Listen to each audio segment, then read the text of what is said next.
In the earlier video that I uploaded was based completely on Jahn-Taylor distortion, and there I had explained the basic concept of Jahn-Taylor distortion, and we did a few examples.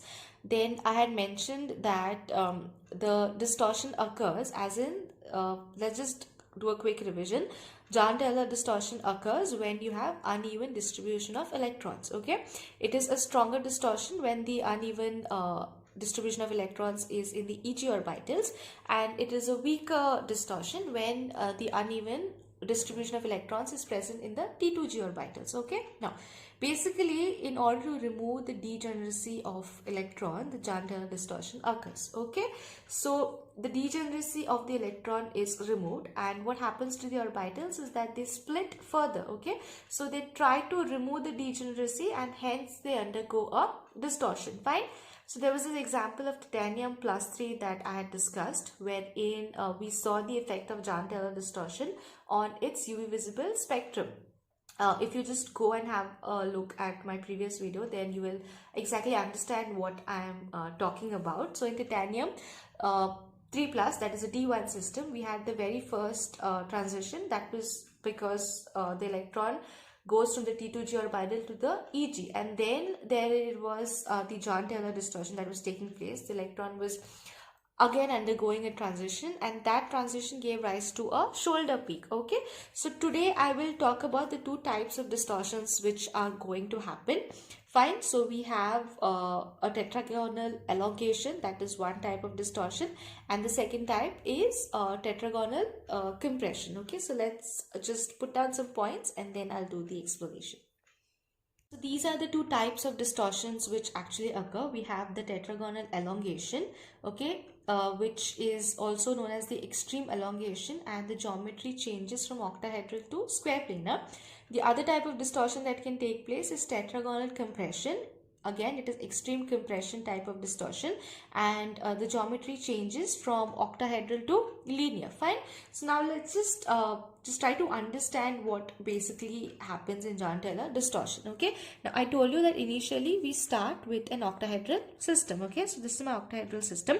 I will first explain how it gets converted into a square planar system and what basically the process of tetragonal elongation is. Okay, now in tetragonal elongation, what happens is that the eggshell ligands, okay, my L1 and my L2 are my eggshell ligands. Okay, the eggshell ligands are pulled along the z-axis. So basically the elongation, I'll use a different pen.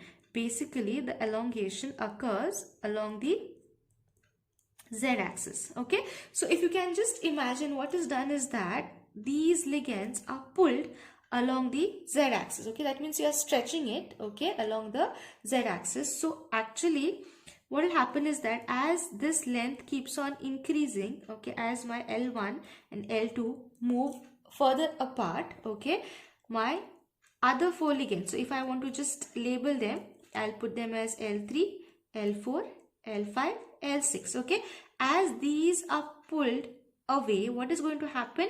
My other four ligands are going to look closer to my metal. Okay, I hope you're understanding. It's basically an elongation along the x-axis. Okay, so if I keep pulling these apart, okay, I'm pulling them away from my metal. That means automatically my L3, L4, L5 and L6 will now appear closer to the metal. Okay, and if you keep extending my L1 and L2, if I keep extending them, initially I'll reach a point wherein they will no longer bond with my metal, and I will only have my remaining four ligands, which is L3, L4, L5 and L6. So automatically now my geometry will change from octahedral to a square planar. So this is actually going to be my geometry wherein these four ligands are in closer distance to the metal as compared to the ones which were along the z-axis. Okay, so now I have, initially I'm going to have my octahedral splitting. Yeah, so this is my T2G and these are my EG orbitals. I'll just name them.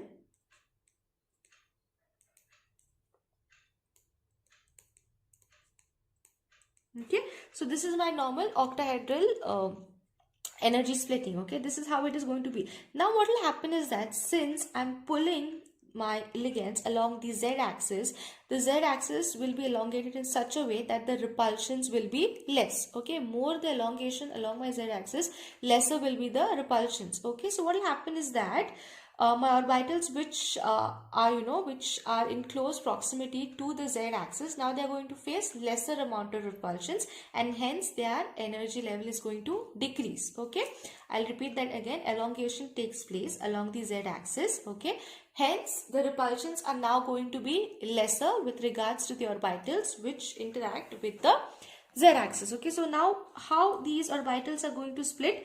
All my orbitals which include z are going to have a lesser energy, whereas the x and y are going to have a higher energy. So if I want to split these, initially here I'll have my d x square minus d y square, and lower I'll have my d z square. Okay, similarly over here what I'll have on top, I'll have my d x y at a high energy level, and then I'll have d xz and d yz at a low energy level, and this particular splitting pattern belongs to the square planar geometry. Hence this is nothing but my tetragonal elongation, wherein you have to specify the elongation occurs at which, as in the elongation occurs along which axis. So my elongation is now occurring along the z-axis. My geometry is changing from octahedral to square planar. I hope that was easy to understand, because once you understand the elongation concept, the compression is quite similar and it's very easy to understand. Okay, so only thing you have to know is that elongation occurs along the z-axis. Fine, hence the repulsions will be lesser because now your z-axis is elongated, so it is going to face lesser repulsions. As per that, you're going to decrease the energy of the orbitals which include the z-axis, and you're going to increase the energy of the orbitals which include the x and y axis. Okay, I hope that much is understood. Now let's move ahead to the tetragonal compression. Okay, here what is happening is that it's a same phenomenon. Okay, the phenomenon is going to remain the same.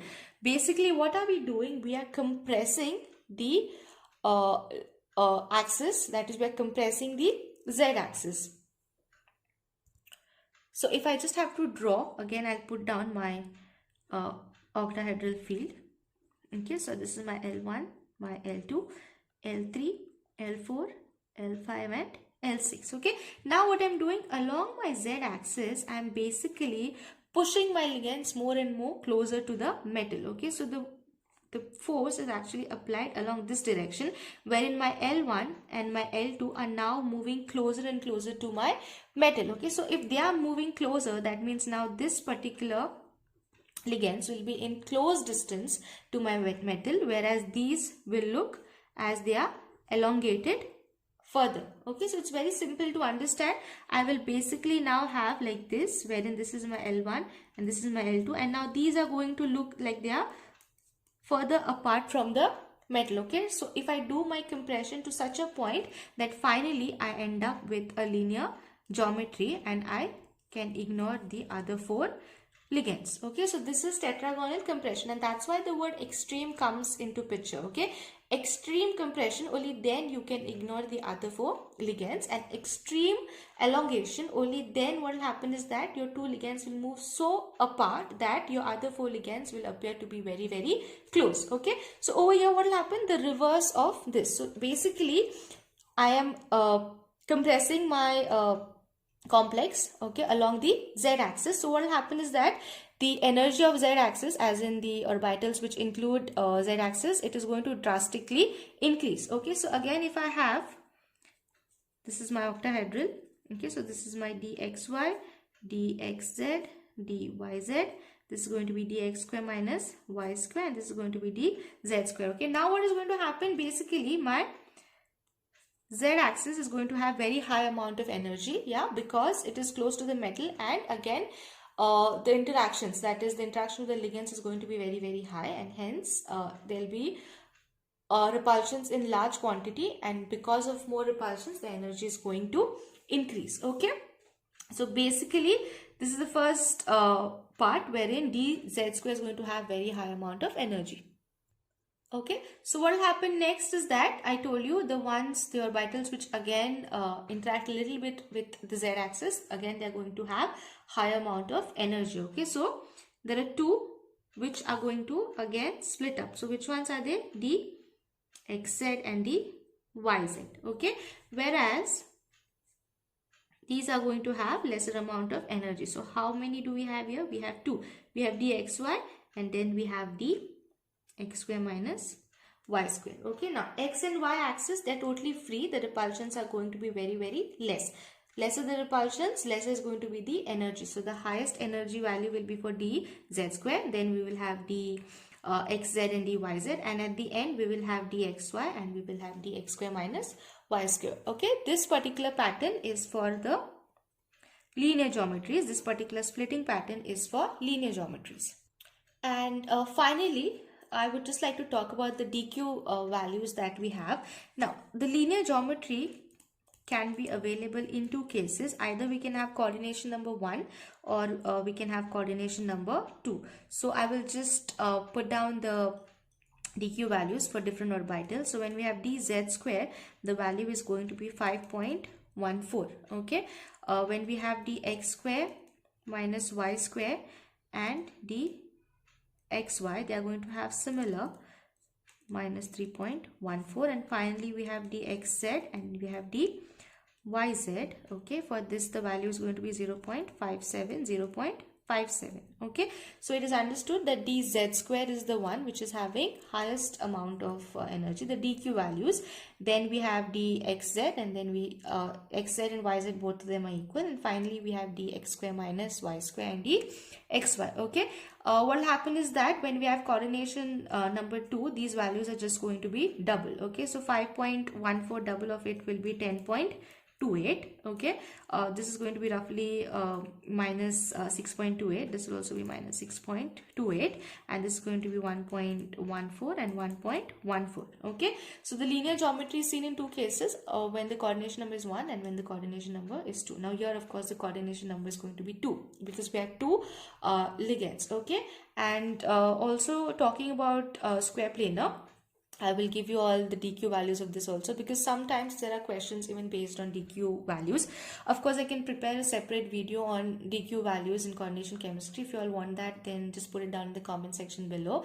But for now, I will just discuss about the linear geometries and for square planar. So square planar, we have coordination number is 4. Okay, that is a coordination number. I will just put down the values. Again, I'm not going to write down the orbitals. It's going to be the same. The first value is minus 4.28. Okay, I'll just write it down so that you will understand it better for dz square. Yeah, and then we have for dx square minus y square. Dx square minus y square is 12.28. Okay. And then what else do we have? We have dxy, we have dxz, and then we have dyz. Okay, for square planar the values are 2.28. Okay, and then we have minus 5.14, and then we have minus 5.14. Okay, so here we have dxz and dyz, so they are having a similar value, minus 5.14 and minus 5.14. Okay, the highest value for dx square minus y square, 12.28, so that is here. Okay, then we have dxy, that is 2.28, and then we have dz square, that is minus 4.28. so this is the first one. Okay, then this is the second one, this is the third one, and these are the fourth one, whereas here some of them are clubbed together. So this was pretty much it about Jahn-Teller distortion, and I'll try to make up another video wherein I pick up questions on Jahn-Teller distortion which have come previously in GATE, NET or Maharashtra SET examinations, so that we are ready from the competitive examination point of view. Other than that, for clearing the concept on Jahn-Teller distortion, I guess I have pretty much covered the required information. So please go watch the first video and then come back to this, otherwise you will be a little lost. In order to understand Jahn-Teller distortion, the previous video is quite important, and then this is how it usually occurs in coordination complexes. In case you did like the video, then please give this video a thumbs up and do consider subscribing to my channel, and thank you so much for watching.